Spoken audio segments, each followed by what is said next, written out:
विश्वं दर्पणदृश्यमाननगरी तुल्यन्निजान्तर्गतं पश्यन्नात्मनि मायया बहिरिवोद्भूतं यथा निद्रया यः साक्षात् कुरुते प्रबोधसमये स्वात्मानमेवाद्वयं तस्मै श्रीगुरुमूर्तये नमः इदं श्रीदक्षिणामूर्तये बीजस्यान्तरिवाङ्कुरो जगदिदं प्राङ्निर्विकल्पं पुनः मायाकल्पितदेशकालकलना वैचित्रचित्रीकृतं मायावीव विजृम्भयत्यपि महायोगी वयस्वेच्छया तस्मै श्रीगुरुमूर्तये नमः इदं श्रीदक्षिणामूर्तये तस्मै श्रीगुरुमूर्तये नमः इदं श्रीदक्षिणामूर्तये। ॐ सहना भवतु सहनौ भुनक्तु सह वीर्यङ्करवावहै तेजस्विनावधीतमस्तु मा विद्विषावहै। ॐ शान्तिः शान्तिः शान्तिः। सदाशिवसमारम्भां शङ्कराचार्यमध्यमाम् अस्मदाचार्यपर्यन्तां वन्दे गुरुपरम्पराम्।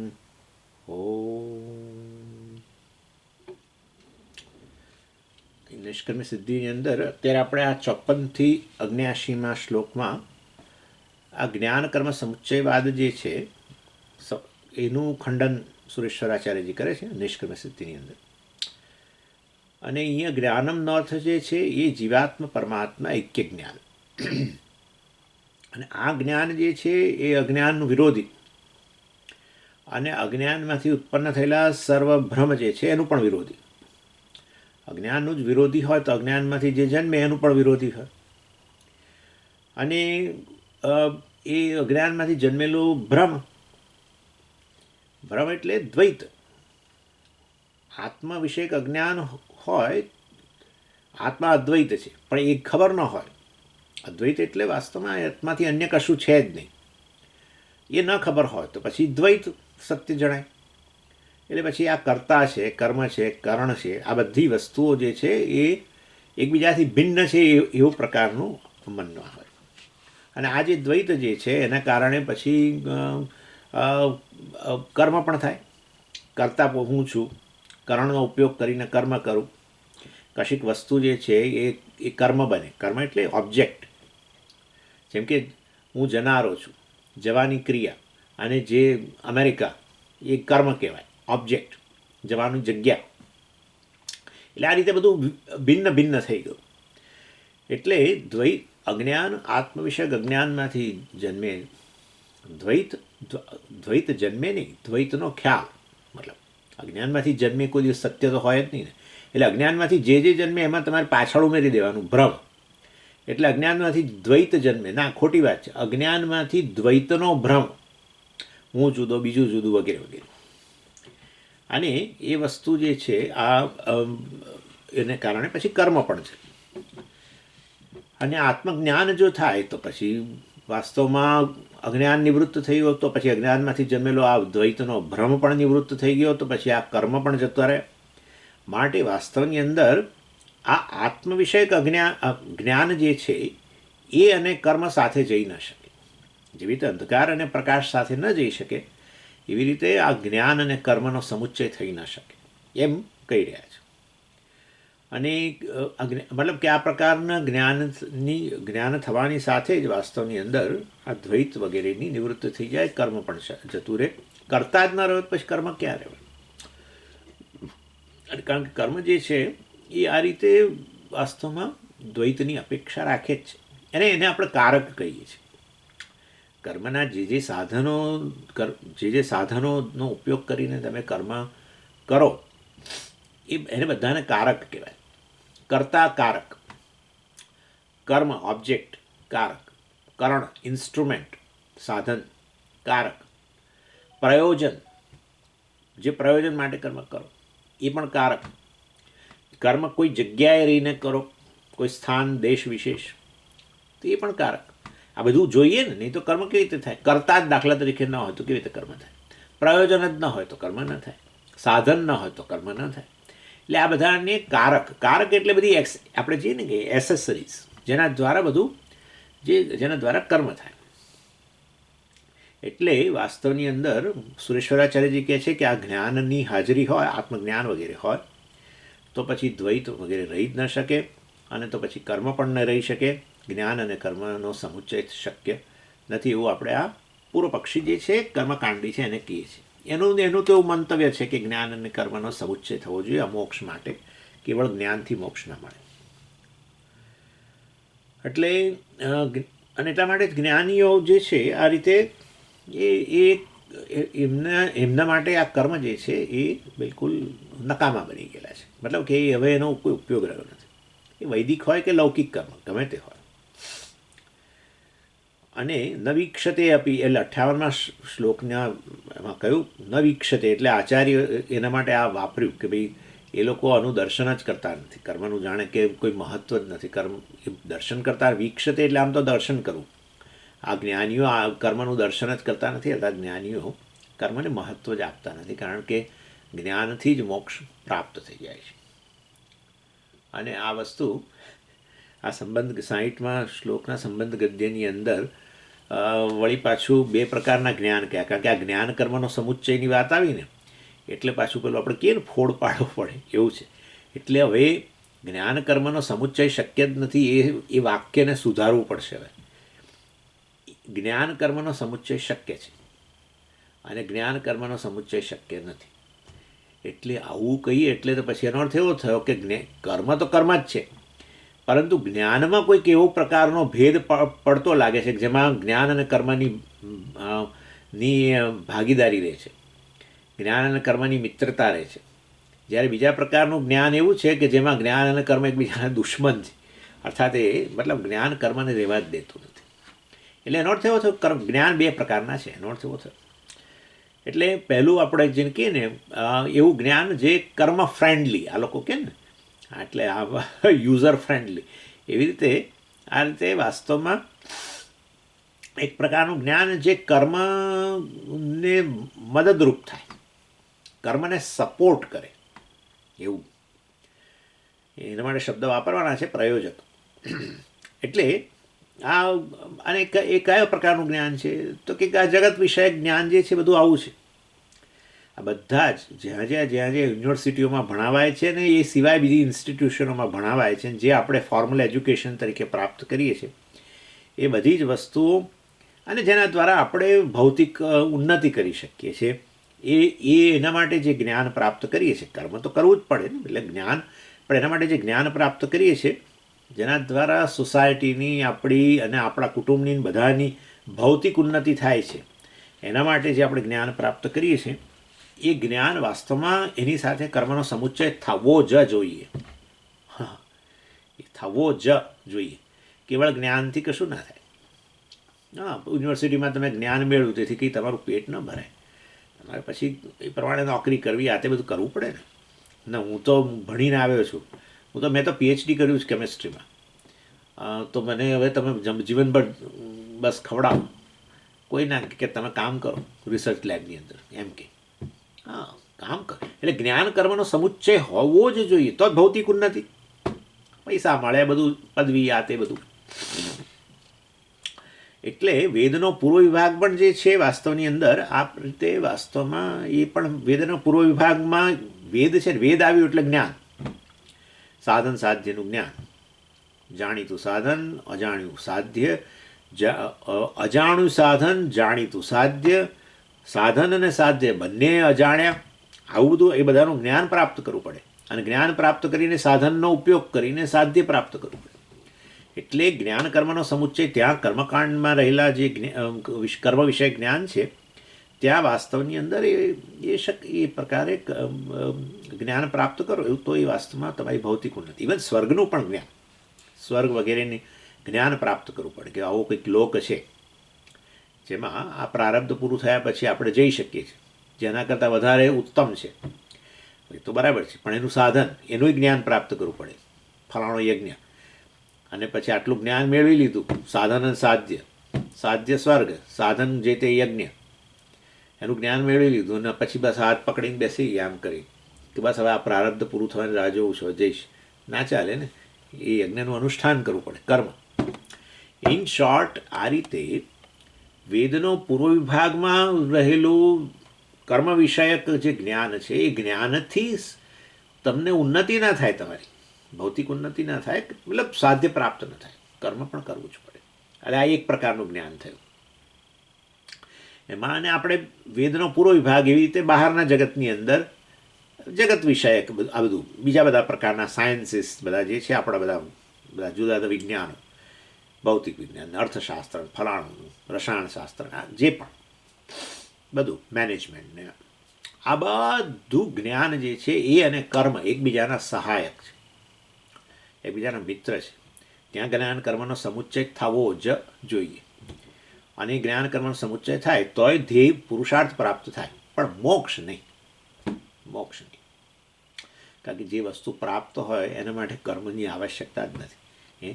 જે વસ્તુ ઓલરેડી પ્રાપ્ત હોય એમાં કર્મ શું ઉપયોગી થાય? કશું ના થાય, કશું કરી જ ના શકે. એનીવે, એટલે આ વેદનો પૂરો વિભાગ જે છે વાસ્તવની અંદર એમાં રહેલું જ્ઞાન આ પ્રકારનું છે. અને બહારનું મટીરિયલ સાયન્સીસ બધા જે છે, અને એની અંદર તમારા વિશેનો એક ખ્યાલ હોય છે, સતત હોય છે. અને એ છે કે હું એક વ્યક્તિ છું અને આ જગત જે છે મારાથી ભિન્ન છે, દ્વૈત. બસ આટલું જોઈએ. હું જે આ પ્રકારનું જ્ઞાન મેળવે, ભૌતિક જ્ઞાન, ભૌતિક વિષયોનું જ્ઞાન, અને પછી કર્મ કરે, એ વ્યક્તિના મનમાં અહમ વિશે, આત્મા વિશે, પોતાના વિશે એક ખ્યાલ હોય કે હું એક વ્યક્તિ છું. આ જગત વિશાળ જગત છે, એની અંદર હું એક વ્યક્તિ છું, જગત મારાથી ભિન્ન છે, બસ. અને તો પછી એ પ્રકારના ખ્યાલ સાથે એ વાસ્તવની અંદર વિવિધ પ્રકારનું જ્ઞાન પ્રાપ્ત કરીને કર્મ કરીને ભૌતિક ઉન્નતિ કરે. એટલે વેદાંત શાસ્ત્ર તો આ બધા જ જ્ઞાનને, કર્મકાંડની અંદર રહેલું જ્ઞાન, કર્મકાંડમાં જે સાધન સાધ્યનું જ્ઞાન છે તે, અને બહારના જગતની અંદર જે ભણાવાય છે, હાર્વર્ડ, સ્ટેનફોર્ડ, ફલાણું ઢીકણું, એ બધા જ્ઞાનને વેદાંત શાસ્ત્ર ભ્રાંતિ જ્ઞાન કહે છે. ભ્રાંતિ જ્ઞાન. કારણ કે અજ્ઞાનમાંથી જન્મેલી વસ્તુ જે છે ને, શંકરાચાર્યજી તો અજ્ઞાન જ કહે છે, ભ્રાંતિ જ્ઞાન એ નહીં. શંકરાચાર્યજી કહે છે આ બધું અજ્ઞાન છે. કહું ના બોલાય. તો પેલા સ્ટેનફોર્ડના પ્રોફેસર સાંભળશે ને તો તમારા સ્વામીજી છો તમને તમારા ટુકડા કરી નાખશે. આવું ના બોલાય. એટલા માટે અજ્ઞાન કહેવાનો પાછળનો આશય એટલો છે કારણ કે અજ્ઞાનમાંથી જન્મેલું છે. અજ્ઞાનમાંથી જન્મ્યું છે ને, માયા, બધું જન્મ્યું છે અવિદ્યામાંથી. તો સમજો, જન્મ્યું છે એ વસ્તુ સાચી છે? ના, અવિદ્યામાંથી જન્મ્યું છે માટે શું હોય? અજ્ઞાનમાંથી જન્મેલું. મેં તમને કહ્યું એક વસ્તુ અંદર ઉમેરી દેવાની, ભ્રમ. એટલે આ જગત જન્મ્યું છે, જગત છે એ ભ્રમ છે, એવું છે. અને હું એનાથી જુદો જીવ, આ જીવે જગતનો જ ભાગ છે ને. આ જીવ જગત ને ઈશ્વર ત્રણ કહો, આ ત્રણ વાસ્તવમાં અવિદ્યાની ઉપજ છે. માયાને કારણે આવો વિભાગ છે. એક જ વસ્તુમાં ત્રણ વિભાગ દેખાડી આપનારી માયા કે અવિદ્યા જે છે એ આ પ્રકારનો ભ્રમ, ઈશ્વર, જગત અને જીવ. એનીવે, એટલે આ ભ્રાંતિ જ્ઞાન છે, એ આપણે કહીએ છીએ. અયથાર્થ જ્ઞાન છે. આ સમજો, આની બહુ જરૂર છે. આ ભ્રાંતિ જ્ઞાન યાદ રાખજો. આવું ભ્રાંતિ જ્ઞાન કર્મની સાથે જાય. આ ભ્રાંતિ જ્ઞાન અને કર્મને ગાઢ મિત્રતા છે. આ તમારે યાદ રાખવાનું છે. અને બીજું પ્રકારનું જ્ઞાન, ચાલો, એક તો આ અયથાર્થ જ્ઞાન, ભ્રાંતિ જ્ઞાન વગેરે, અથવા બધું કર્મકાંડમાં રહેલું જ્ઞાન, અથવા તો આ બહારના યુનિવર્સિટીઓમાં અને ઇન્સ્ટિટ્યુશનોમાં ભણાવાતું જગત વિષયક જ્ઞાન, આ બધું. કારણ કે પહેલી વસ્તુ જ આ છે. કોઈ પણ તમે આ બહાર, રૂમની બહાર પગ મૂકો ને કશું પણ ઇન્સ્ટિટ્યુશનમાં જાઓ એટલે પહેલો તો આટલું તો છે કે જગત સત્ય છે, પતી ગયું, દેટ્સ ઓલ. પછી બધું ચાલે. એ જગતમાંથી પછી કોઈ રસાયણશાસ્ત્ર ભણે ને, કોઈ ભૌતિક શાસ્ત્ર ભણે ને, કોઈ ઇકોનોમિક્સ ભણે ને, કોઈ ફલાણું ભણે, પણ બેઝિકલી આટલું તો ખરું જ ને કે જગત નામની વસ્તુ છે, સત્ય છે, જેનો તમે અનુભવ કરો છો એ સત્ય છે અને તમારા કરતાં જુદું છે. તમે એક જીવ છો, આ જગત તમારાથી ભિન્ન છે, આટલું તો લઈને ચાલે ને. એ જ ભ્રાંતિ છે. અને માટે પછી હવે એમાં ગમે એટલા તમે આગળ વધો ને, ડબલ પીએચડી ને પોસ્ટ ડોક્ટરલ ને ફલાણું ઢીકણું જે કરવું કરો ને, વૈજ્ઞાનિક બનો, પરંતુ આટલી વસ્તુ તો રહેલી જ છે. એના માટે આપણે અજ્ઞાન જ કહીએ છીએ. ચાલો હવે બીજા પ્રકારનું જ્ઞાન છે. કેવું છે? પરાવિદ્યા. પેલી અપરાવિદ્યા, અયથાર્થ જ્ઞાન, ભ્રાંતિ જ્ઞાન. આ પરાવિદ્યા, યથાર્થ જ્ઞાન. અને એ કયું જ્ઞાન છે? આ ત્રણેય વાસ્તવમાં એક જ છે. જીવ, જગત અને ઈશ્વર, ત્રણ વાસ્તવની અંદર એમની વચ્ચે ઐક્ય છે. અને આવું જ્ઞાન જે છે એ કર્મનું વિરોધી છે. તો કર્મ એની સાથે શક્ય નથી, કારણ દ્વૈત જ ન રહ્યું પછી ક્યાં કર્મ? હું કરતા અને જગતનું કોઈ વિષય, કર્મ અને જુદા જુદા સાધનો, કરણ, આ બધું જુદું જુદું છે. એ ભ્રમ જ નિવૃત્ત થઈ ગયો પછી કર્મ જ ક્યાં રહ્યું? દ્વૈત હોય તો કર્મ હોય, પણ એ રહ્યું નહીં. માટે કર્મનો એ વિરોધી છે, કર્મ સાથે રહી શકતું નથી. એટલે અને આ પહેલા પ્રકારનું જે જ્ઞાન કહ્યું એને આચાર્ય પ્રયોજક પ્રયોજ્ય ભાવ, એમની વચ્ચે પ્રયોજક પ્રયોજ્ય ભાવ કહે છે જ્ઞાન અને કર્મ વચ્ચે. ભૌતિક વિષય વગેરે જ્ઞાન જે છે એ પ્રયોજક છે, ભ્રાંતિ જ્ઞાન છે એ પ્રયોજક છે, સપોર્ટર. પ્રયોજક એટલે સપોર્ટર, પ્રમોટર એવું પણ કહી શકો, ટેકો આપનાર. અને કર્મ જે છે એને પ્રયોજ્ય કહ્યું. પ્રકારનું જ્ઞાન પ્રયોજક અને કર્મ પ્રયોજ્ય, સપોર્ટેડ, પ્રમોટેડ એમ કહી શકો, એવું છે. એટલે એમની વચ્ચે આ પ્રકારનો સંબંધ છે. અયથાર્થ જ્ઞાન, ભ્રાંતિ જ્ઞાન અને કર્મ વચ્ચે આ પ્રકારનો પ્રયોજક પ્રયોજ્ય ભાવ રહેલો, સંબંધ રહેલો છે. અથવા અપરાવિદ્યા અને કર્મ વચ્ચે એ પ્રકારનો છે. અને આચાર્યએ સંબંધ ગદ્યની અંદર ત્યાં 60મા શ્લોકની અંદર કહ્યું, જ્ઞાન કર્મણો પ્રયોજ્ય પ્રયોજક ભાવ યત્ર યત્ર જ્ઞાન કર્મણો પ્રયોજ્ય પ્રયોજક ભાવ તત્ર તત્ર સર્વત્ર અયમ ન્યાય. આ ન્યાય, જ્ઞાન કર્મ સમુચ્ચય શક્ય છે. એ ન્યાય જે છે વાસ્તવમાં એમાં આ તમારે ગણી લેવાનું કે જ્ઞાન અને કર્મ વચ્ચે પ્રયોજ્ય ભાવ રહેલો છે. એક સપોર્ટ કરે છે, ટેકો આપે છે, એક ટેકો લે છે. અને માટે બે વચ્ચે સરસ ગાઢ મિત્રતા છે. એટલે આ જ્ઞાન કર્મનો સમુચ્ચય શક્ય નથી, જ્ઞાન કર્મનો સમુચ્ચય શક્ય નથી, એ વાક્ય વેદાંતિએ સુધારવું જોઈએ. વેદાંતિએ એવું કહેવું છે, અયથાર્થ જ્ઞાન કે ભ્રાંતિ જ્ઞાન કે પૂર્વ વેદના, પૂર્વ વિભાગમાં રહેલું જ્ઞાન અને આ જગતમાં ભણાવાતી જુદી જુદી ઇન્સ્ટિટ્યુશનમાં ભણાવાતું જ્ઞાન, એ અને કર્મનો સમુચ્ચય શક્ય છે. અને કર્મ અને એ સમુચ્ચય હોવો જ જોઈએ. સમુચ્ચય વગર કોઈ ઉન્નતિ ન થાય, ભૌતિક ઉન્નતિ ન થાય. અને એ રીતે જ્ઞાન કર્મણો સમુચ્ચય શક્ય યત્ર તુ ન સમકાલમ નાપી ક્રમેણ ઉપપદ્યતે સમુચ્ચય સહ વિષય ઉચ્યતે. ચાલો એ હમણાં પછી જોઈએ. આમ તો જોઈ ગયા છે આ બધી વસ્તુ, પણ ઘણા વખતે પાછું શરૂ કર્યું ને એટલે આ રીતે ચાલો બે પ્રકારના જ્ઞાન જે છે એની મેં તમને વાત કરી. એને જુદી રીતે જો કહેવું હોય તો આ પ્રકારનો ટ્રાયેંગલ, આ પ્રકારનો ત્રિકોણ જેના મનમાં હોય, આવું ત્રિકોણ, કયો ત્રિકોણ? જીવ, જગત અને ઈશ્વર ત્રણેય સત્ય છે, એકબીજાથી ભિન્ન છે, દ્વૈત રહેલું છે. હું જીવ છું, ઈશ્વર મારો ન્યાય કરનારો છે. આ જગત જે છે એ જગતના જુદા જુદા વિષયો મારા જીવનના ધ્યેય છે.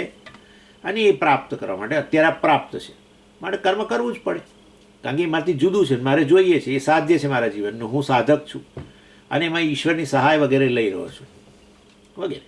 એટલે આ રીતે ટ્રાયેંગલ જેના મનમાં રહેલો છે, ટ્રાયેંગલ એ ભ્રાંતિ જ્ઞાન ધરાવે છે. જીવ, જગત અને ઈશ્વર ભિન્ન ભિન્ન દ્વૈત, અયથાર્થ જ્ઞાન, આ એક પ્રકારનું જ્ઞાન. ને બીજું મેં આપણે કહ્યું પ્રમાણે એમાં બાઇનરી બે જ વસ્તુ છે, આત્મા અને અનાત્મા. બસ તમે પણ એક કહેતા હતા કે એકલું આત્મા જ છે બધું. આપણે એટલે અનાત્મા મિથ્યા છે, પણ આત્માના આત્મા, જીવ, જગત અને ઈશ્વર જે છે એને અનાત્મા બનાવી દીધા. અને એનું જે અધિષ્ઠાન હતું એ વાસ્તવમાં આત્મા. આ પ્રકાર આવું જ્ઞાન ધરાવે છે કે જેમાં બાયનરી ફોર્મેટ છે, આત્મા અનાત્મા. અજ્ઞાની છે એનામાં ત્રિકોણ છે, જીવ જગત અને ઈશ્વર જુદા જુદા છે. આ યાદ રાખો. એટલે આ રીતે આપણા મનમાં શું છે એ આપણે નક્કી કરવાનું છે. હું ઈશ્વરને મારાથી ભિન્ન માનું છું, જગતને ભિન્ન માનું છું, તો ટ્રાયેંગલ છે. હું તો બે જ વસ્તુ માનું છું, જે છે આત્મા અને અનાત્મા. જેનો અનુભવ થાય છે એ અનાત્મા છે. જે જે જે અનેક પ્રકારના ગુણધર્મોવાળો છે અનાત્મા છે. જે આવે છે ને જાય છે અનાત્મા છે. હા, જેનો સતત અનુભવ કરું છું અનાત્મા છે. જેનું જ્ઞાન પ્રાપ્ત થઈ ગયું છે એ અનાત્મા છે. આવું બધું. એટલે જે જન્મ મરણને અંતર્ગત છે અનાત્મા છે, બસ. અને મિથ્યા છે, આવે છે જાય છે, જન્મ મરણવાળું છે, જેનો અનુભવ થાય છે, જેમાં અનેક પ્રકારના ગુણો રહેલા છે. ગુણો એટલે એટ્રીબ્યુટ્સ, આપણે કહીએ વિશેષોવાળું. એ વિશેષોમાં બધું આવી ગયું, રૂપ રંગ બધું, શબ્દ સ્પર્શ રૂપ રસ રંગ ગંધ બધું. એટલે એક અનાત્મા અને સર્વનું અધિષ્ઠાન હું આત્મા. બસ આ હોય તો જ્ઞાન. આ આપેલું યથાર્થ જ્ઞાન. એમાં જ્ઞાન પછી કર્મ સમુચ્ચય શક્ય નથી. કારણ ભાઈ અદ્વૈત, હું કરતા છું જ નહીં, હું તો આત્મા છું. એટલે બંનેને પોતાના વિષયની સમજ છે. એક પોતાની જાતને જીવ વ્યક્તિ માને છે અને જગત ઈશ્વર વગેરેને ભિન્ન માને છે. આ કહે છે કે આત્માથી અન્ય કશું છે જ નહીં. આ બધું જેનો જેનો અનુભવ થાય છે અનાત્મા છે અને મિથ્યા છે. એ રીતે આત્મા અનાત્મા અને અહીંયા જીવ જગત ઈશ્વર. એક પોતાની વ્યક્તિ માને, એક પોતાને બ્રહ્મ જાણે. જુદી વસ્તુ થઈ ગઈ. એટલે બંને જ્ઞાન ધરાવે છે. હું જીવ છું એવું જ્ઞાન ધરાવે છે પેલો, અને પેલા બંને જુદા છે એવું જ્ઞાન ધરાવે છે. જ્યારે આ કહે છે કે હું તો આત્મા છું અને જેનો અનુભવ થાય છે એ અનાત્મા મિથ્યા છે વગેરે વગેરે. ચાલો, એટલે આ બંને બે જ્ઞાન વચ્ચેનો ભેદ. અને આ વિભાગનું પ્રદર્શન કરવા માટે, એટલે કે આ એક પ્રકારનું જ્ઞાન કર્મ સાથે એનો સમુચ્ચય શક્ય છે, એક પ્રકારનું જ્ઞાન જેનો કર્મ સાથે સમુચ્ચય શક્ય નથી, એવો વિભાગ દર્શાવવા માટે સરસ ઉદાહરણ આપ્યું. એ પણ આપણે જોઈ ગયા હતા.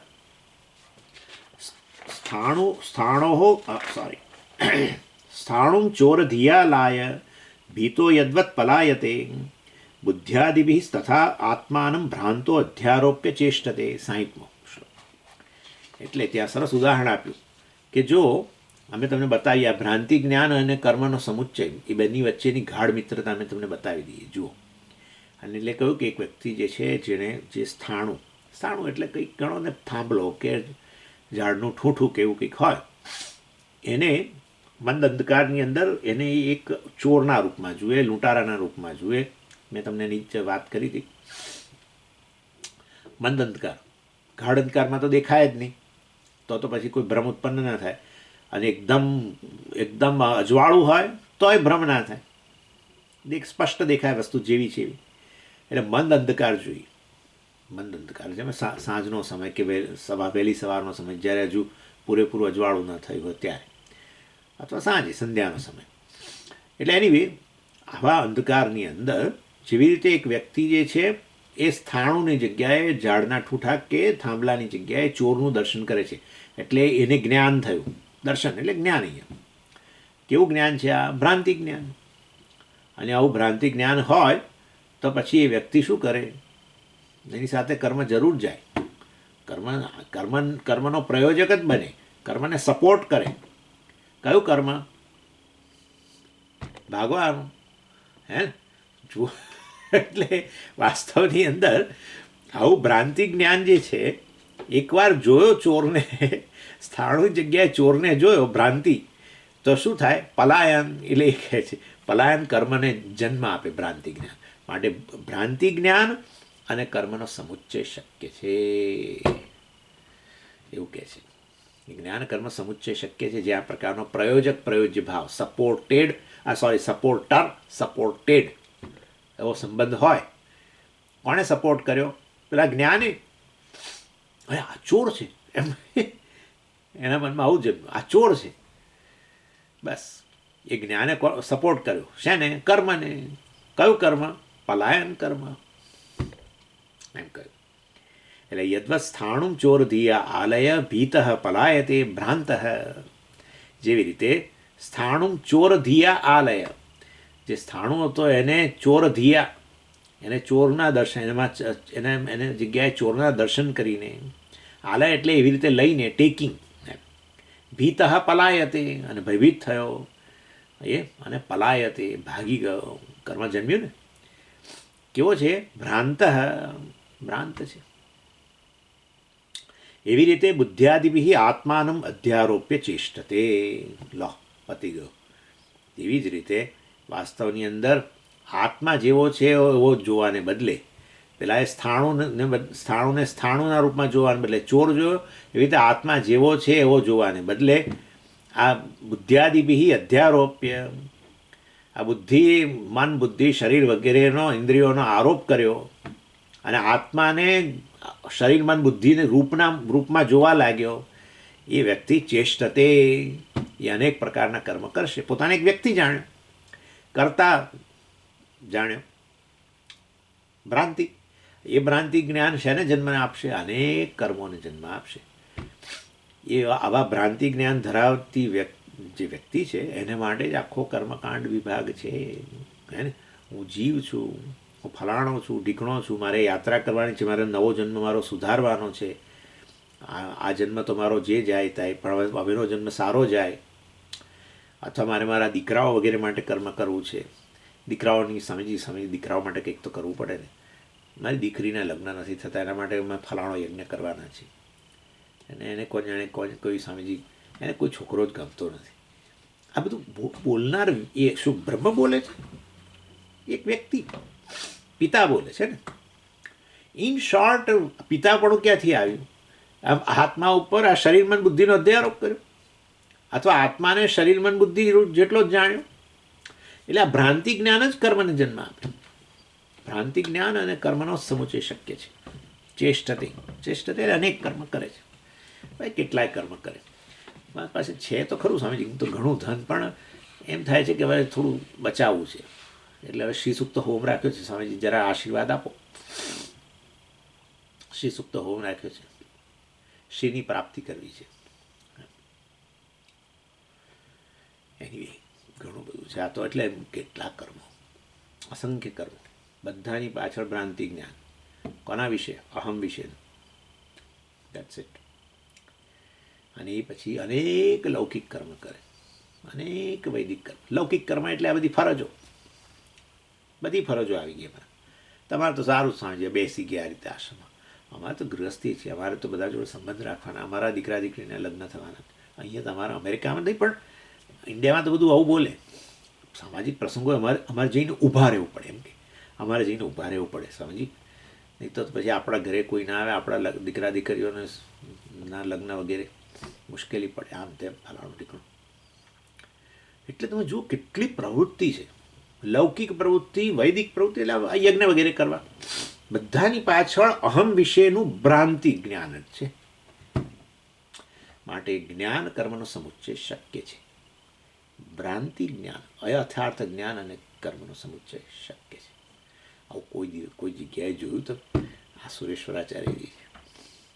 પછી જુઓ 61મા શ્લોકમાં શું કહે છે? યત્ર યત્ર જ્ઞાન કર્મણો પ્રયોજક ભાવ તત્ર સર્વત્ર ન્યાય. યત્ર, આ સંબંધ ગદ્ય 61મા શ્લોકનું. આમ તો જોયું આપણે થોડું. યત્ર તો ન સમકાલમ નાપી ક્રમેણ ઉપપદ્યતે સમુચ્ચય સહ વિષય ઉચ્યતે. એટલે જ્ઞાન કર્મ વચ્ચે જ્યારે આવો પ્રયોજક ભાવ હોય, સપોર્ટ કરતું હોય અને એક સપોર્ટ લેતું હોય તો પછી રહેવાનું જ છે. એટલે આવું ભ્રાંતિ જ્ઞાન સપોર્ટ કરે કર્મને, એને કારણે કર્મ થાય. તો એટલે બંનેનો સમુચ્ચય મિત્રતા શક્ય છે. તત્ર સર્વત્ર, જ્યાં જ્યાં આ પ્રકારનો પ્રયોજક ભાવ છે ત્યાં અયમ ન્યાય, આ નિયમ શક્ય છે. કયો નિયમ? સમુચ્ચય શક્ય છે. સમુચ્ચયનો નિયમ શક્ય છે. યત્ર તું, જ્યારે બીજી બાજુ સમુચ્ચય ન ઉપપદ્યતે, આ સમુચ્ચય જ્ઞાન કર્મનો સમુચ્ચય ન ઉપપદ્યતે, શક્ય નહીં બને. ક્યાં? સમકાલમ નાપી ક્રમેણ, સાથે સાથે પણ નહીં.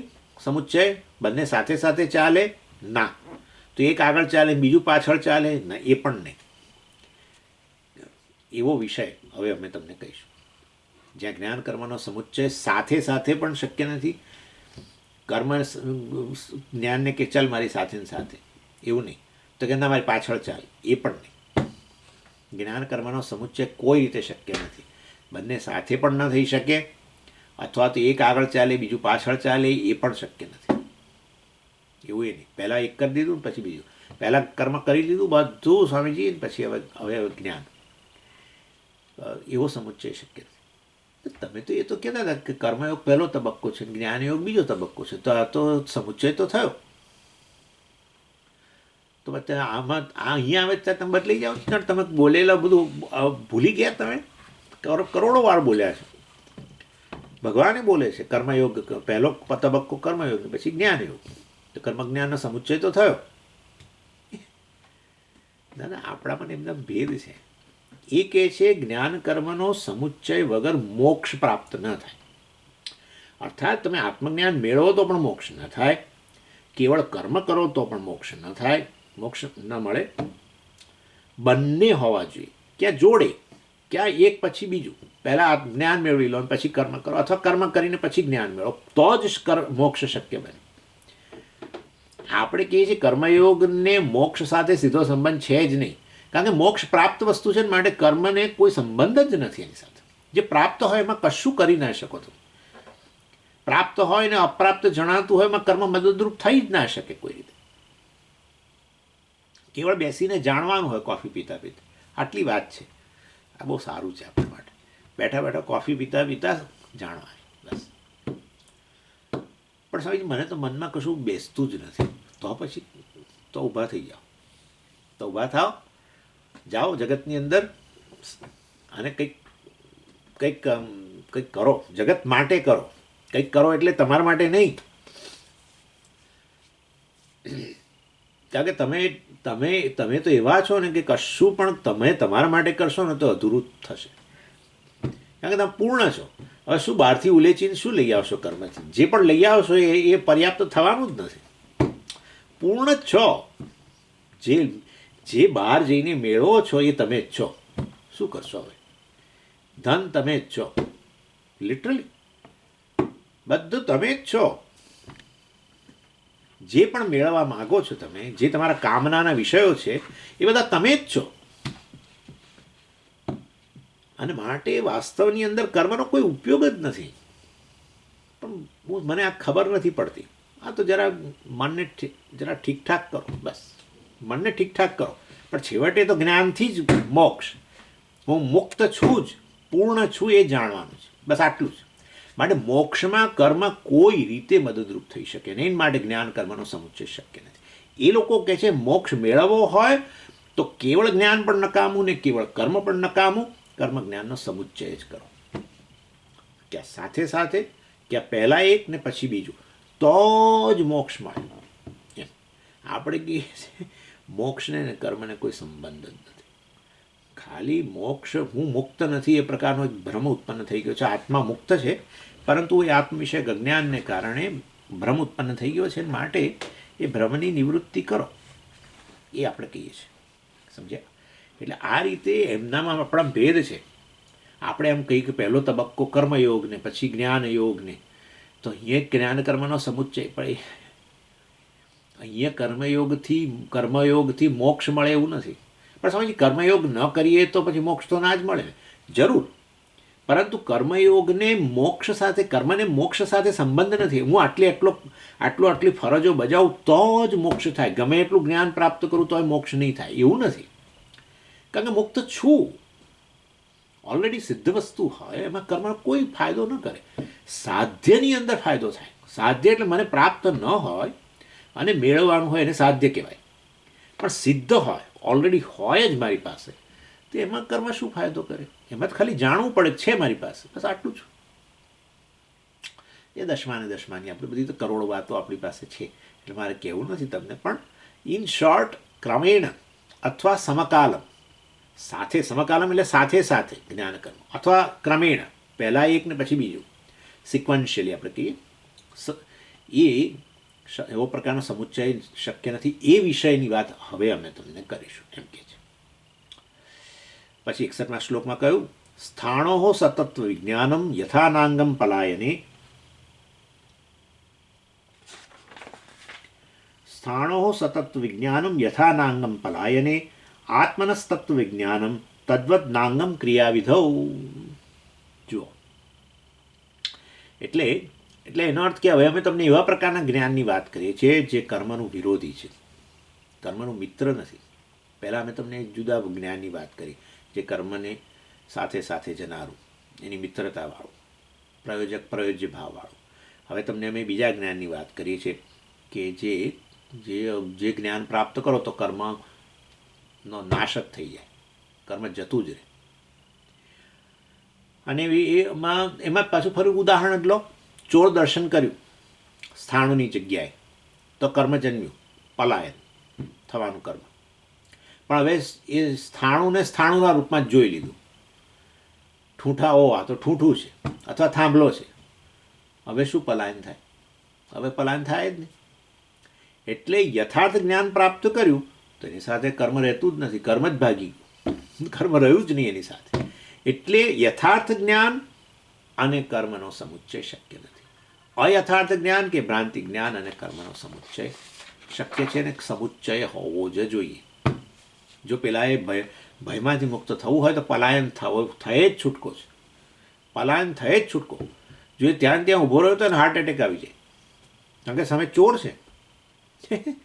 એટલે એ તો પ્રયોજક છે. આ જ્ઞાન ભ્રાંતિ જ્ઞાન છે એ તો વાસ્તવની અંદર સપોર્ટ કરે છે પેલાને કર્મ માટે, પલાયન થવા માટે. એ કહે છે યથા સ્થાણો સતત્વ વિજ્ઞાન, સ્થાણુનું સતત્વ વિજ્ઞાન એટલે સ્થાણુનું સ્વરૂપ એણે જાણ્યું અથવા સ્થાણુને સ્થાણુ રૂપમાં જાણ્યું. તો વાસ્તવની અંદર સતત્વમ એટલે આપણે એનું સ્વરૂપ ગણવા. સતત્વમ એટલે એનો રિયલ નેચર એટલે મતલબ એનું સ્વરૂપ. વિજ્ઞાનમ એટલે એનું જ્ઞાન વગેરે જે પ્રાપ્ત કર્યું. સ્થાણો સતત્વ વિજ્ઞાનમ, સ્થાણોનું આ રીતે એણે એના સ્વરૂપનું એને જ્ઞાન થયું.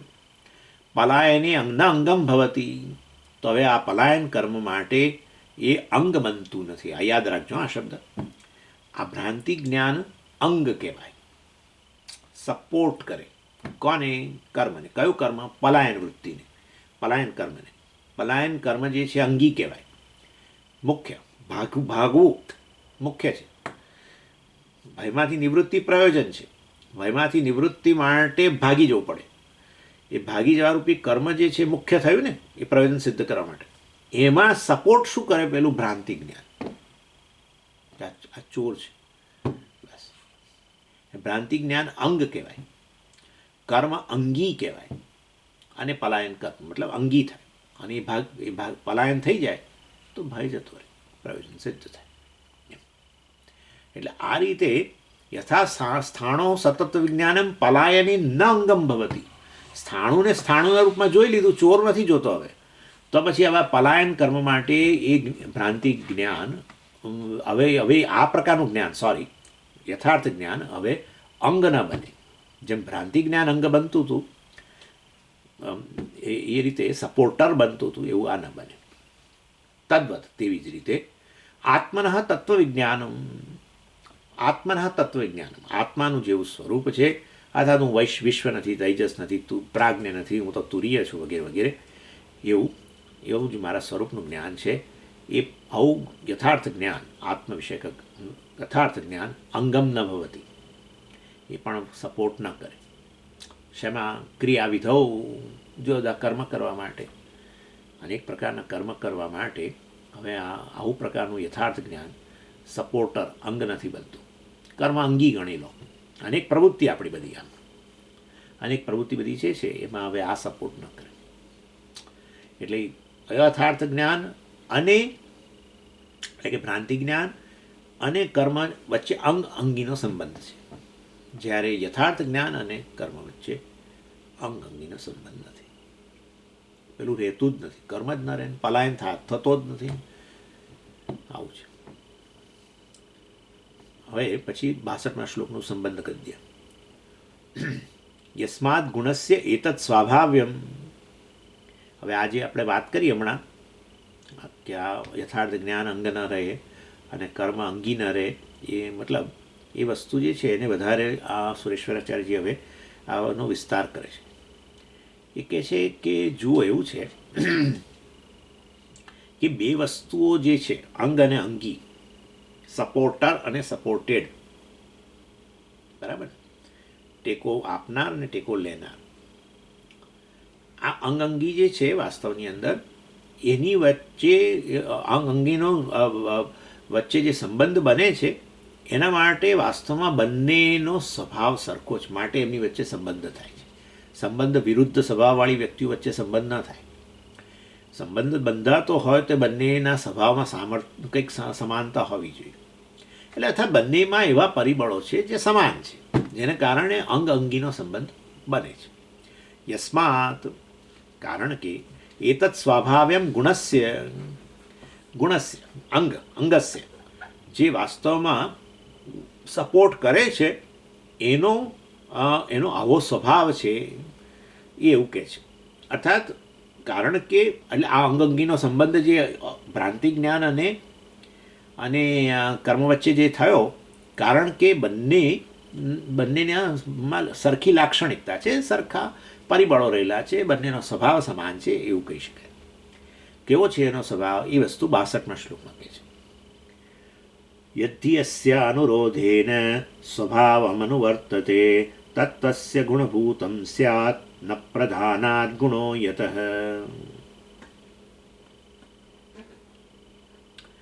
એટલે કે છે કે જે આ સપોર્ટ કરતું હોય અંગ હોય એનો અને જે સપોર્ટ લેતું હોય એ બંને વચ્ચે ને સ્વભાવની સમાનતા છે. યદ યસ્ય અનુરોધેન સ્વભાવમ અનુવર્તતે, એટલે યદ જે પરિબળ, યસ્ય એટલે કે બીજું જે રહેલું છે પરિબળ, આ પરિબળ પેલા પરિબળ જે છે એને વાસ્તવમાં એટલે કે અંગ અને અંગી, એટલે એક પરિબળ અને બીજું પરિબળ એ અનુરોધેન સ્વભાવમ અનુવર્તતે, એક પરિબળ બીજા પરિબળની સાથે સમાનતા ધરાવે છે. શેમાં? સ્વભાવમ અનુવર્તતે, અર્થાત બંનેના સ્વભાવની અંદર સમાનતા રહેલી છે, બંને વચ્ચે એ રીતે સંબંધ શક્ય બને છે. જ્યાં જ્યાં આવું હોય, જ્યાં એક પરિબળ બીજા પરિબળની સાથે સમાનતા ધરાવતું હોય સ્વભાવની દૃષ્ટિએ, તત્તસ્ય ગુણભૂતમ સ્યાત, ત્યારે વાસ્તવમાં પહેલું પરિબળ જે છે બીજા પરિબળને સપોર્ટ આપનાર અંગ બની જતું હોય છે. તત્તસ્ય ગુણભૂતમ અંગભૂતમ, ગુણ એટલે અહીંયા અંગ, એટલે ગુણગુણી સંબંધ, અંગ અંગી સંબંધ, આપણે આ બધું કર્મકાંડની અંદર આ બધા પ્રકારની ટર્મ્સ વપરાતી હોય છે. ગુણ અને ગુણી એટલે કે અંગ અને અંગી, સપોર્ટર અને સપોર્ટેડ. એટલે જ્યારે અંગ જે છે જ્યારે અંગીના સાથે સમાનતા ધરાવતી હોય સ્વભાવની દૃષ્ટિએ, બંનેની લાક્ષણિકતા એક જ પ્રકારની હોય, ત્યારે આ અંગ જે છે પેલા અંગીને સપોર્ટ કરનારું બની જાય છે. એની વચ્ચે મતલબ અંગ અંગીનો સંબંધ સ્થપાય છે એમ. એટલે તત્તસ્ય ગુણભૂતમ સ્યાદ, એટલે તદ એટલે પહેલું ફેક્ટર, પહેલું પરિબળ જે છે એ આ રીતે સપોર્ટ કરનારું અંગરૂપ એ બની જાય છે. કોના માટે? પેલા બીજા પરિબળ માટે, અંગી માટે. એટલે હવે આપણે દાખલા તરીકે આપણું પેલું ઉદાહરણ જોઈએ તો એની અંદર આપણે જોઈ શકીએ કે આ પલાયન કર્મ જે છે એ અંગી છે, આપણે મેં તમને કહ્યું બરાબર. એ વાસ્તવની અંદર એ પ્રાઇમરી ફેક્ટર, અને સપોર્ટ કરનારી શું વસ્તુ હતી? પેલું ભ્રાંતિ જ્ઞાન. એટલે ભ્રાંતિ જ્ઞાન એટલે પેલું ચોર દર્શન, એ ચોર દર્શન અને પલાયન કર્મ વચ્ચે સંબંધ. ચોર દર્શન અંગ, પલાયન કર્મ અંગી, બરાબર ને? એટલે ચોર દર્શન કે ભ્રાંતિ જ્ઞાન અને પલાયન કર્મ એનો સમુચ્ચય શક્ય છે, કારણ કે બંને વાસ્તવની અંદર એ જે છે એમાં અજ્ઞાન રહેલું છે. કે પેલો પલાયન થયો તેમાં અજ્ઞાન જ છે, પલાયન થવાની ક્યાં જરૂર છે? એની જોડેનો મિત્ર છે એ જરાય પલાયન થતો નથી. એટલે એ કર્મ છે એની પાછળનું પરિબળ એ અજ્ઞાન છે, અને આ ભ્રાંતિ જ્ઞાન પણ અજ્ઞાનમાંથી ઉત્પન્ન થયું છે. માટે બંનેમાં લાક્ષણિકતા સમાન છે, બંનેનો સ્વભાવ સરખો છે, બંને અજ્ઞાનમાંથી જન્મેલા છે, અને ત્યાં અંગ અંગીનો સંબંધ શક્ય છે, સપોર્ટિંગ સપોર્ટેડનો સંબંધ શક્ય છે એમ કે છે. પરંતુ પ્રધાનાદ ગુણ ન સ્યાત, પ્રધાનાદ ગુણ ન સ્યાત એટલે ગુણભૂતમ ન સ્યાત. પ્રધાનાત, જો આ પ્રધાનાત એટલે તમને થશે કે આ તો રામા પંચમી વિભક્તિ છે, પણ ના, આ સુરેશ્વરાચાર્યજી છે. એવું છે, પ્રધાનમ અત્તિ ઇતિ પ્રધાનાત. અદ અદ ધાતુનો અર્થ છે અદભક્ષણે. અદ ધાતુનો અર્થ છે ખાવું. પ્રધાનમ અત્તિ ઇતિ પ્રધાનાદ, અને પ્રધાન વત્તા અત, પ્રધાનાત. એટલે પ્રધાનાદ ગુણ, જ્યાં અંગ આ સપોર્ટિંગ ફેક્ટર પ્રધાન અંગી ને ખાઈ જતું હોય, ત્યાં પછી અંગ અંગી રહે જ નહીં ને. ક્યારે? જ્યારે અંગ જ અંગીને ખાઈ જાય ત્યાં પછી અંગ અંગીનો સંબંધ જ કેવી રીતે રહે? સંબંધ માટે બે જણા જોઈએ, પણ પેલું અંગ જે છે, સપોર્ટ કરનારું જે છે, એ પેલા જેને સપોર્ટ કરવાનું છે એને જ ખાઈ જાય છે. એ તો પછી વાસ્તવની અંદર ન રહે. એટલે હવે આ વસ્તુ ફરી પાછું ઉદાહરણમાં તમને સમજાવું તો, વાસ્તવની અંદર જ્યારે આ અંગ જે છે જ્ઞાન, એ ભ્રાંતિ જ્ઞાન ન રહ્યું, પણ આ યથાર્થ જ્ઞાન. ઓહ, આ તો સ્થાણું છે, આ તો થાંભલો છે, કે આ તો ઝાડનું ઠૂંઠું છે, એવું જ્ઞાન. હવે આ જ્ઞાન અંગ જે છે એ વાસ્તવમાં પેલું પ્રધાન કર્મ, પલાયન કર્મ, એને ખાઈ જાય છે. જન્મતું જ નથી ને. આવું જ્ઞાન જન્મે, યથાર્થ જ્ઞાન, કે આ તો ઝાડનું ઠૂંઠું છે કે થાંભલો છે. તો આવું આ જ્ઞાન જે છે, જે અંગ બનવું જોઈએ, સપોર્ટ કરવું જોઈએ પેલા કર્મને, પલાયન કર્મને, કરતું નથી. ઉપરથી એ પલાયન કર્મને ખાઈ જાય છે. એવા સંજોગોમાં હવે અંગ અંગીનો સંબંધ ક્યાંથી? સમજી ગયા તમે? એટલે અંગ અને અંગી વચ્ચે વાસ્તવની અંદર લાક્ષણિકતા સરખી હોવી જોઈએ, બંનેનો સ્વભાવ સરખો હોવો જોઈએ. જ્યારે બંને અવિદ્યામાંથી ઉત્પન્ન થયેલા હતા, ભ્રાંતિ જ્ઞાન એ અજ્ઞાનમાંથી ઉત્પન્ન થયેલું, અને પછી પેલું પલાયન કર્મ એ અજ્ઞાનમાંથી જ ઉત્પન્ન થયેલું, તો જરૂર એ વચ્ચે અંગ અંગીનો સંબંધ બને છે. પરંતુ જ્યારે યથાર્થ જ્ઞાન અજ્ઞાનમાંથી ના જન્મે. યથાર્થ જ્ઞાન જે છે વાસ્તવમાં એ અને પેલું કર્મ અંગી, પલાયન કર્મ, એ સાથે ન રહે. કારણ કે આ યથાર્થ જ્ઞાને જ પેલા કર્મને, અંગીને, જેને સપોર્ટ કરવાનો છે એને જ ખાઈ ગયું આ યથાર્થ જ્ઞાન. તો એટલે પ્રધાનાત ગુણ, ગુણ એટલે અંગ. આ અંગ જે છે પેલા પ્રધાનાદ, એ પ્રધાનને ખાઈ જનારું છે. તો પછી એ ગુણભૂતમ ન સ્યાત, તો પછી અંગ બને નહીં. એમ કે છે જબરું આ બધું આવી વાત કરે છે. ચાલો પછી આગળ સંબંધ ગદ્ય 63 અને 64 શ્લોક.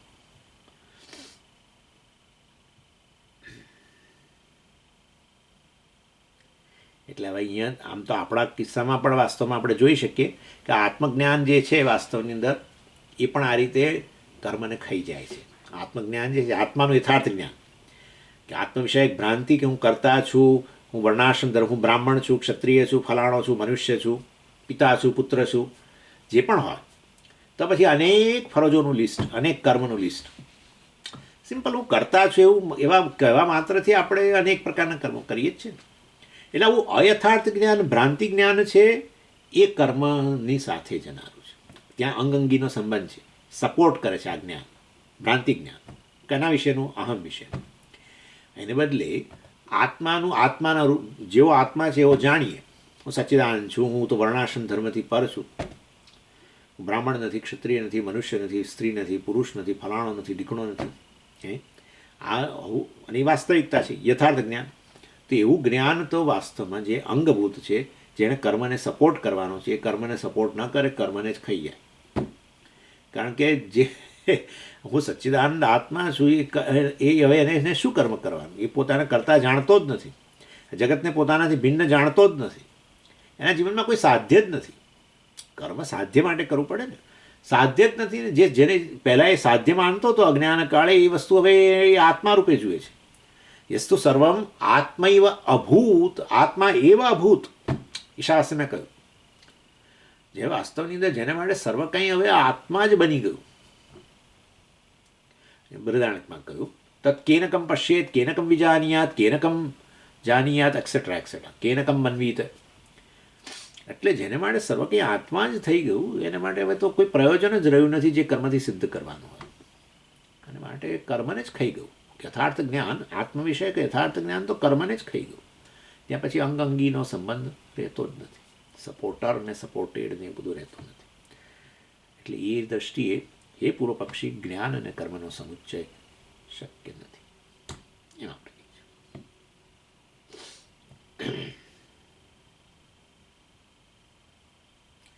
હવે આગળ એ વસ્તુને જ આ વસ્તુનો વધારે વિસ્તાર કરે છે 63 અને 64 શ્લોકમાં. આનું 63 શ્લોકના સંબંધ ગદ્યમાં કહ્યું યસ્માત, અને આ વસ્તુ છે કારણ કે આજે અમે કહ્યું એના માટે વધારે કારણ આપે છે. અને 63 શ્લોકમાં કહે છે કર્મ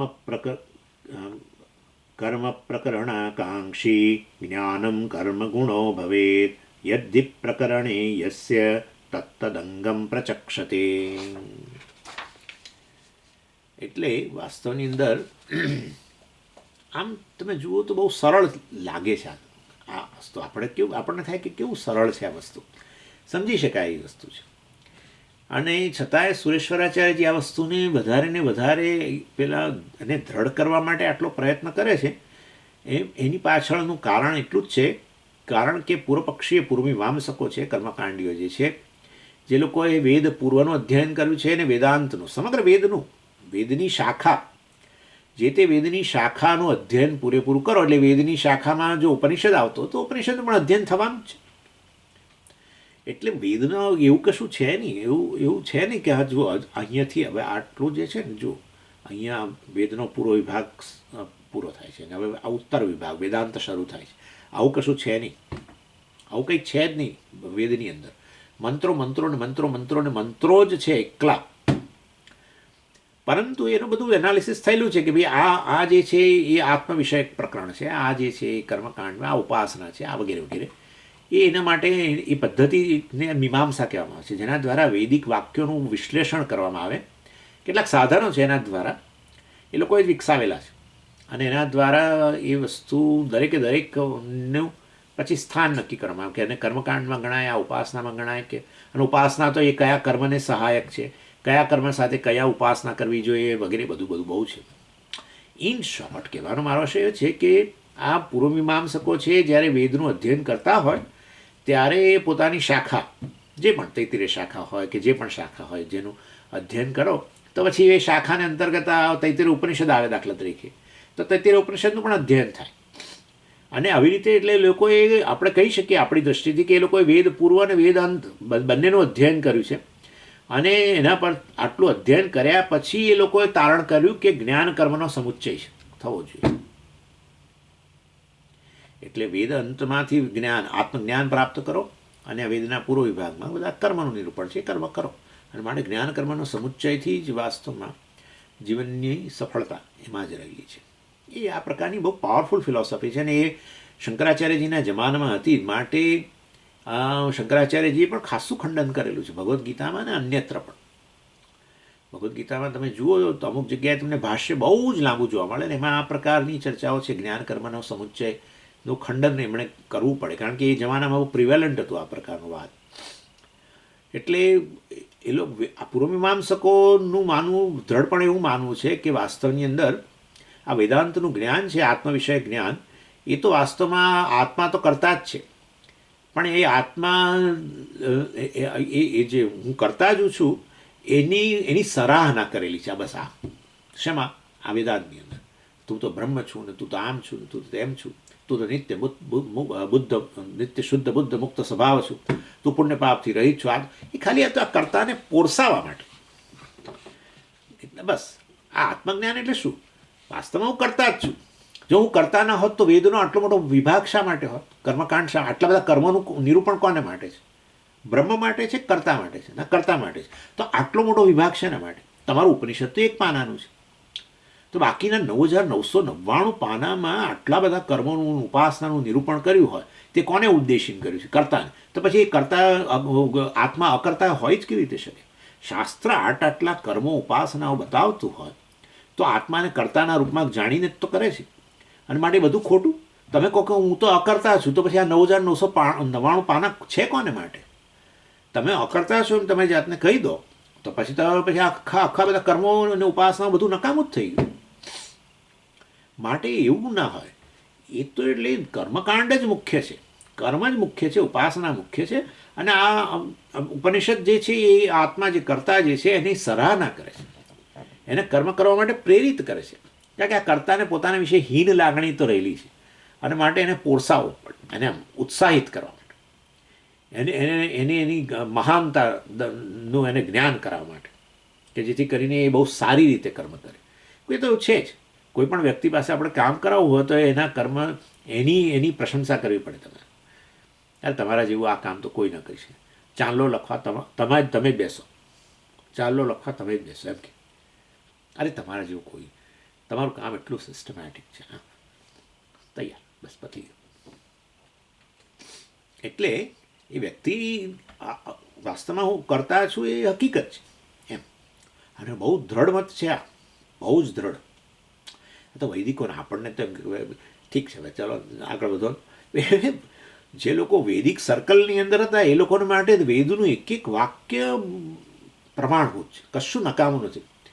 અને આ વેદનું વાક્ય પછી તો આખો વેદનો વિભાગ જ જાણે બધો નકામો થઈ જાય. હું અકર્તા છું કહી દીધું એટલે આખા બધા કર્મો ઉપાસના બધું નકામું થઈ ગયું.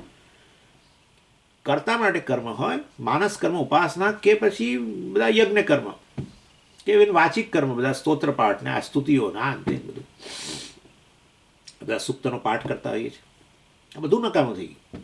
વાચિક કર્મ હોય, કાયિક કર્મ હોય, યજ્ઞ કર્મ, કાયિક કર્મ, અને આ પ્રકારના સૂક્તનો પાઠ વગેરે કરવો હોય તો એ બધા વાચિક કર્મ, અને ઉપાસનાઓ માનસ કર્મ, બધું નકામું થઈ ગયું. હું કરતા જ નથી તો પછી મારે કયું કર્મ રહ્યું? અને તમારું હું અકર્તા છું એવું જો તમે કહેતા હોય તો તમારે એક પાનામાં છે, ખાલી એક પાનું. ઉપનિષદ એટલે એક પાનું, બે પાના, કેટલું વળે? માટે એવું ન હોય.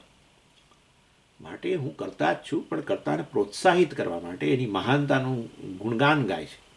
કોણ? વેદાંત, ઉપનિષદ. અને માટે ખરેખર આ રીતે પ્રોત્સાહિત થઈને પછી તમે કર્મ કરો અને તો મોક્ષ પ્રાપ્ત થાય. માટે જ્ઞાન કર્મનો સમુચ્ચય જ હોવો જોઈએ. આવું એ લોકોના અધ્યયન પરથી એ લોકોએ કાઢેલું તારણ છે. એટલે વાસ્તવની અંદર આપણે આ વસ્તુને, અને પછી એ લોકો આપેલું છાંદોગ્ય ઉપનિષદનું વાક્ય કોટ કરે છે ઘણી વાર, યદેવ વિદ્યા કરોતિ શ્રદ્ધયા ઉપનિષદા તદેવ વીર્યવત્તરમ ભવતી. એટલે યદેવ વિદ્યા કરોતિ શ્રદ્ધયા ઉપનિષદા તદેવ વીર્યવત્તરમ, એટલે વાસ્તવમાં જ્ઞાન પ્રાપ્ત કર્યા પછી જો તમે કર્મ કરો તો વાસ્તવ એ વધુ વીર્યવત્તરમ ભવતી, વધારે વધુ વસ્તુ એ ઇફેક્ટિવ બને છે કર્મફળ આપવા માટે. એનીવે, સુરેશ્વરાચાર્યજી કે છે વસ્તુ નથી. એમણે કહ્યું કે વેદ પૂર્વ વિભાગમાં જે છે એ જરૂર, વેદમાં પૂર્વ વિભાગમાં રહેલું કર્મકાંડ વગેરેમાં રહેલું જે જ્ઞાન જે છે એ દ્વારા એ કર્તા જે છે એને સુધારવા માટે જરૂર છે. કારણ કે કર્તાને રિફાઇન કરે છે. બહુ જબરજસ્ત વેદની સ્કીમ છે ને, બહુ ગજબ છે. બિલકુલ માની જેમ જ કામ કરે છે, બિલકુલ ખરેખર. એટલે શું કરે, કર્તા જે છે ને એ જ્યારે એમ વેદ પહેલા પાનામાં પ્રવેશે ને કર્મકાંડના, એટલે એની એ કરતા એટલે મનુષ્ય, એ તો બીજું તો કોઈ પશુઓ તો કઈ કર્મકાંડ ને કયા યજ્ઞ. એટલે મનુષ્ય જ્યારે આ વસ્તુનો અભ્યાસ કરે કર્મકાંડનો, ત્યારે એની આ જે ફ્રીવિલ, એની પસંદગી રહેલી છે, એ પસંદગીમાં બંને વસ્તુ પ્રબળ છે. એક બાજુ ધર્મ છે અને બીજી બાજુ રાગદ્વેષ છે. અને અજ્ઞાનને કારણે રાગદ્વેષનો પ્રભાવ વધારે છે અને ધર્મનો પ્રભાવ ઓછો છે. પરંતુ એ આ કર્મકાંડમાં રહેલા કર્મોનું જ્ઞાન પ્રાપ્ત કરે અને એ કર્મો દ્વારા જે સાધ્ય પ્રાપ્ત થાય છે એમાં એની લાલસા એનામાં જાગૃત થાય, તો એ યજ્ઞ કર્મ કરવા માટે પ્રવૃત્ત થાય, કે એ સુક્ત પાઠ કરવા માટે પ્રવૃત્ત થાય, અથવા એ ઉપાસના કરવા માટે પ્રવૃત્ત થાય. અને એ રીતે જ્યારે વેદમાં કહેલી રીતે, વેદમાં જે રીતે કહ્યું છે એ રીતે કરે, ત્યારે એને પોતાના અનેક રાગદ્વેષનો ભોગ આપવો પડે. એક રાગદ્વેષનો ભોગ કેટલો બધો, એટલે હદ સુધી કે યજ્ઞ કરવો હોય તો એમાં કહ્યું આ રીતે જ કર્મ, આ રીતે જ કર. જો તારે ફળ જોઈતું હોય તો આ રીતે જ કર. ના પણ મારે તો આ રીતે કરું છું તો નહીં મળે ફળ. એટલે વાંકો રહીને, કહે ને, વાંકા રહીને તમે વેદમાં કહેલી પદ્ધતિ મુજબ કરો, અને એ દ્વારા તમે તમારા રાગદ્વેષનો ભોગ આપો. અને આ રીતે કર્તા જે છે એ કર્તાનું શુદ્ધિકરણ થતું જાય, રાગદ્વેષ ઘટતા જાય. માટે વેદમાં રહેલા સાધ્ય સાધન કર્મ અને એનું અનુષ્ઠાન વગેરે દ્વારા કર્તાની શુદ્ધિકરણ થાય. એક તો પર્પઝ છે, એનું નામ જ કર્મયોગ. એટલે જરૂર કર્તા જે છે એનું શુદ્ધિકરણ થાય, પરંતુ એ તો આત્મજ્ઞાન વેદાંત દ્વારા નહીં. અહીંયા કર્મકાંડમાં રહેલા કર્મનું જ્ઞાન પ્રાપ્ત કરીને કર્મના અનુષ્ઠાન કરતાં કરતાં એનું શુદ્ધિકરણ થાય. કારણ કે તમે ક્યાં તો તમે તમારી પસંદગી મુજબ કરો, તમારી ફેન્સી મુજબ કરો, અથવા તો તમે અન્યને તાબે થઈને કરો. અન્ય એટલે અહીંયા તો શાસ્ત્ર. તો શાસ્ત્રને તાબે એટલા માટે થાવ કારણ કે શાસ્ત્રએ કહ્યું છે કે આ રીતે કર જો તારે ફળ જોઈતું હતું. તો આ રીતે નહીં કરું તો તને ફળ નહીં મળે, માટે વાંકા રહીને કરે અને માટે પોતાના રાગદ્વેષનો ભોગ આપે. રાગદ્વેષનો ભોગ આપે એમ શુદ્ધિકરણ થતું જાય કર્તા તરીકે જ. અને માટે આત્મજ્ઞાનની જરૂર નથી આપણે કહીએ છીએ પેલા લોકોને. કર્તાને પ્રોત્સાહિત કરવા માટે આ આત્મજ્ઞાન વેદાંત રહેલું છે. કર્મકાંડમાં રહેલું જ જ્ઞાન અને એનું અનુષ્ઠાન, કર્મનું અનુષ્ઠાન દ્વારા જ કર્તાનું શુદ્ધિકરણ થાય. અને વાસ્તવની અંદર વેદનો અંત વિભાગ જે છે એને કર્તાને કોઈ લાગતું વળગતું નથી. એ તો આત્મા જે સ્વરૂપ છે એનું અકર્તા વગેરે અભોગતા એનું જે ઉદ્ઘાટન કરે છે. પણ એ વસ્તુ સમજાય એ પહેલાં કર્તાનું શુદ્ધિકરણ થવું જરૂરી છે, અધિકારિત્વ મેળવવું જરૂર છે. અને એના માટે કર્મકાંડમાં રહેલું જ્ઞાન જે છે, કર્મ વિષય જ્ઞાન જ પૂરતું છે, એનું અનુષ્ઠાન જે છે એ જ પૂરતું છે.